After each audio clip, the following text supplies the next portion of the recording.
Hello दोस्तों, मैं शबाना हूँ। हाँ वही 25 साल की, बदन भरा भरा, 36, 28, 28 और वो चाल जो लोग कहते हैं कि पीछे से देखो तो दिल थम जाता है। पिछली बार मैंने तुम्हें अपनी कहानी की शुरुआत सुना दी थी, लेकिन वो तो बस शुरुआत थी।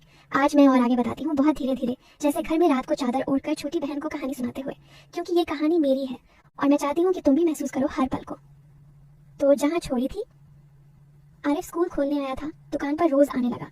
उसकी बातें शुरू में मजाक जैसी लगती थी, लेकिन धीरे धीरे वो गहरी होने लगी। एक दिन दोपहर में दुकान पर कोई ग्राहक नहीं था। पापा बाहर गए थे, मम्मी घर पर। मैं काउंटर पर बैठी थी, पसीना आ रहा था। मैंने सलवार कमीज पहनी थी, हल्की हरी, जो पसीने से चिपक गई थी।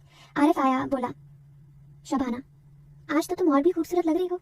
ये रंग तुम्हारे बदन पर जैसे कोई रंगीन बादल। मैंने शर्मा कर दुपट्टा ठीक किया। अरे ऐसे मत बोलो, कोई सुन लेगा। वो हंसा।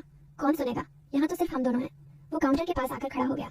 उसकी आंखें मेरी आंखों में थी, लेकिन मैं जानती हूँ कि वो नीचे भी देख रहा था। मेरी कमीज का गला थोड़ा खुला हुआ था और वो देख रहा था। मैंने सोचा, ये क्या कर रहा है, लेकिन अंदर से कुछ हो रहा था। मेरे बदन में सिहरन दौड़ गई। वो बोला, शबाना, तुम्हारी सांसें तेज क्यों हो रही हैं? मैंने कहा, गर्मी है ना। वो पास आया, इतना पास कि उसका हाथ मेरे हाथ को छू गया। गर्मी चाय या कुछ और? मैंने हाथ पीछे खींच लिया। आरिफ, बस करो। लेकिन वो रुका नहीं। बोला, शबाना, मैं तुम्हें बहुत दिनों से देख रहा हूँ। तुम्हारी चाल, तुम्हारी हंसी, तुम्हारा बदन, सब कुछ मुझे पागल कर देता है। मैंने कहा, ऐसे मत बोलो, मैं अच्छी लड़की हूँ। वो बोला, मैं जानता हूँ, इसलिए तो मैं इंतजार कर रहा हूँ। फिर वो चला गया। मैं पूरे दिन उसी की बातें सोचती रही। रात को सोते वक्त उसके हाथ का स्पर्श याद आता और मेरे बदन में आग लग जाती। मैं खुद को रोकती, लेकिन मन करता कि वो फिर आए। अगले कुछ दिन ऐसे ही बीते। वो आता, बातें करता। कभी कहता, शबाना, तुम्हारी कमर को छूने का मन करता है, कितनी पतली है, जैसे कोई नरम रेशम। मैं कहती, चुप रहो, लेकिन अंदर से खुश होती। एक शाम की बात है। गांव में बिजली चली गई थी, लेकिन हमारे घर में जनरेटर था। आरिफ आया, बोला, शबाना, मेरे स्कूल में कुछ सामान रखवाना है, क्या तुम्हारे घर के गोदाम में जगह है? मैंने कहा, हाँ, चलो। हम गोदाम में गए।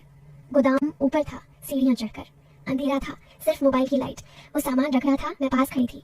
अचानक वो मुड़ा और हमारी छाती टकरा गई। उसका हाथ मेरी कमर पर चला गया। मैं कांप गई। वो बोला, शबाना, तुम्हारा बदन बहुत गर्म है।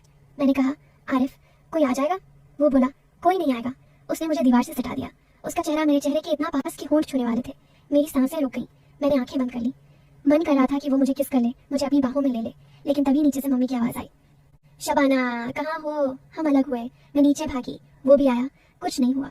फिर दिन बीतते गए। वो रोज आता, कभी मेरे बालों में हाथ फेरता, कभी कंधे पर। वो कहता, शबाना, तुम्हारी आंखें, डूब जाना चाहता हूँ इनमें। मैं कहती, आरिफ, तुम मुझे पागल कर दोगे। एक दिन उसने कहा, शबाना, कल रात को मेरे स्कूल के पीछे एक पुराना मंदिर है, वहाँ चांदनी रात में फोटो लेनी है, तुम चलोगी? मैंने हाँ कर दी। रात को 10 बजे मैं चुपके से निकली। चांदनी थी, हवा ठंडी। वो इंतजार कर रहा था। बोला, वाह, तुम्हारी साड़ी चांदनी में चमक रही है। मैंने लाल साड़ी पहनी थी, जो मेरे बदन पर लिपटी हुई थी। वो मुझे पेड़ के पास ले गया। शबाना, हाथ ऊपर करो, अब पीठ मोड़ो, अब झुक कर। वो पास आया। उसका हाथ मेरी कमर पर था, फिर धीरे धीरे ऊपर। मैं कांप रही थी। वो बोला, शबाना, तुम्हारा बदन बहुत नरम है, मैं इसे महसूस करना चाहता हूँ। मैंने कहा, आरिफ, ये गलत है। वो बोला, गलत? प्यार में क्या गलत है? उसने मुझे अपनी तरफ खींचा। हमारे होंठ मिलने वाले थे। मैंने सोचा, आज हो जाएगा, लेकिन तभी दूर से कुत्तों की भौंकने की आवाज आई। वो रुक गया। बोला, चलो घर चलते हैं। हम वापस आए। कुछ नहीं हुआ। अब मेरे मन में तूफान था। मैं सोचती, वो मुझे चाहता है, लेकिन क्यों रुक जाता है? क्या वो सच में प्यार करता है या बस मजा लेता है? रात को मैं खुद को छूती, उसके बारे में सोचती और आंसू आ जाते। फिर एक दिन उसने कहा, शबाना, मैं तुम्हारे पापा से बात करूंगा। मैंने कहा, क्या? वो बोला, हाँ, मैं तुमसे शादी करना चाहता हूँ। मैं रो पड़ी। आरिफ, सच में? वो बोला, हाँ। मैंने कभी गलत इरादा नहीं किया।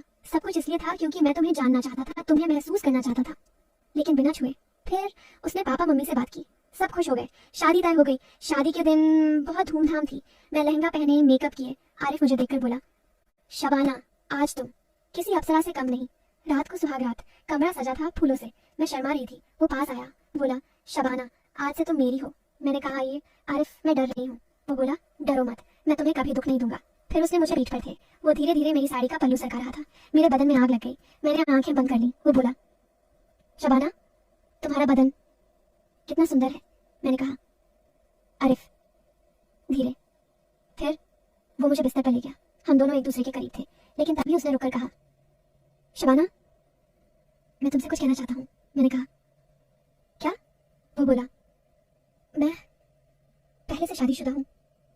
मैं चौंक गई। वो बोला, हाँ, शहर में मेरी एक पत्नी है, लेकिन वो मुझे छोड़कर चली गई थी। मैं अकेला था। तुम्हें देखकर मुझे लगा कि अब जिंदगी फिर से शुरू हो सकती है, लेकिन मैंने तुम्हें कभी धोखा नहीं दिया। मैंने तुम्हें सच बताया। मैं रोने लगी। आरिफ, तुमने मुझे क्यों नहीं बताया पहले? वो बोला, क्योंकि मैं डर रहा था, लेकिन आज मैं कह रहा हूँ, अगर तुम चाहो तो मैं चला जाऊंगा। मैंने उसे गले लगाया। नहीं, मैं तुम्हें नहीं चाहती हूँ। तुम्हारा सच मुझे और भी प्यार करता है। फिर हमने एक दूसरे को पूरा किया। वो प्यार था जो सालों के इंतजार से बना था, लेकिन असली मोड़ अभी बाकी था। कुछ महीनों बाद पता चला कि आरिफ की पहली पत्नी वापस आ गई थी। वो कह रही थी कि वो गलती थी, अब वो उसके साथ रहना चाहती है। आरिफ परेशान हो गया। वो मेरे पास आया, बोला, शबाना, मैं क्या करूं? मैंने कहा, तुम्हारा फैसला। वो बोला, मैं तुम्हें नहीं छोड़ सकता। फिर उसने अपनी पहली पत्नी को समझाया। वो चली गई और आज हम तीनों नहीं, हम दोनों खुश हैं। हमारे 2 बच्चे हैं। आरिफ स्कूल चला रहा है, मैं घर संभालती हूँ। लेकिन वो पुरानी बातें आज भी याद आती हैं। वो इंतजार, वो नजदीकियां, वो सिहरन, सब कुछ सच था। तो दोस्तों, कहानी यही खत्म नहीं होती। जिंदगी चलती रहती है। प्यार में कभी कभी सच सामने आता है, लेकिन अगर दिल साफ हो तो सब ठीक हो जाता है। अगर तुम्हें और आगे सुननी है तो बता देना। मैं शबाना हूँ और मेरी कहानी अभी भी जारी है।